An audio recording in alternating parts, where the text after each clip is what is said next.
미국이 1단계 미중 무역협정 체결을 앞두고 중국에 대한 환율 조작국 지정을 해제했습니다. 우리나라는 관찰 대상국으로 유지했습니다. 취재기자 연결합니다. 조수연 기자. 네, 국제부입니다. 네, 중국이 환율 조작국에서 해제가 됐다고요? 네, 그렇습니다. 미 재무부가 환율 정책 보고서를 통해 중국에 대한 환율 조작국 지정을 해제하고 관찰 대상국에 포함시켰습니다. 재무부는 미국의 주요 무역 파트너 가운데 어느 나라도 환율 조작국 기준에 맞지 않는다며 이같이 결정했다고 밝혔습니다. 중국과의 무역 협상을 통해 1단계 합의에 이르렀고 중국이 경쟁적 절하를 삼가고 환율을 경쟁의 목적으로 삼지 않는 것을 약속했다고 설명했습니다. 이와 함께 중국이 환율 관련 정보를 공개하는 데 동의했다는 점도 해제의 근거로 들었습니다.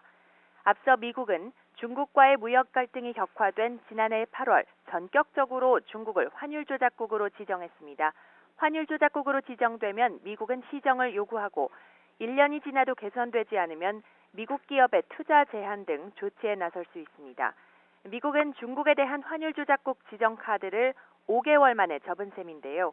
이틀 뒤인 현지 시각 15일 양국이 1단계 무역 협정을 체결할 예정이기 때문으로 보입니다. 오늘 뉴욕 증시는 미중 무역 합의 서명에 대한 기대감에 강세를 이어갔습니다. 다우지수는 0.29% 올랐고 S&P는 0.7%, 나스닥은 1.04% 급등했습니다.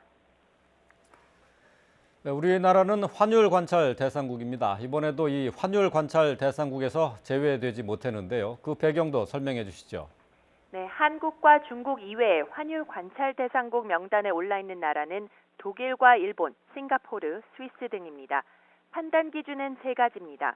지난 1년 동안 200억 달러를 초과하는 현저한 대미 무역 흑자, GDP의 2%를 초과하는 상당한 경상수지 흑자, 그리고 12개월간 GDP의 2%를 초과하는 외환을 순매수하는 지속적 일방적인 외환시장 개입입니다.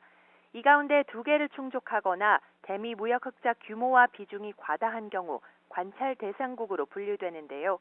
한국은 대미 무역 흑자가 203억 달러고 GDP 대비 경상수지 흑자가 4.0%여서 이번에 관찰 대상국에서 벗어나지 못했습니다. 지금까지 국제부에서 YTN 조수연입니다.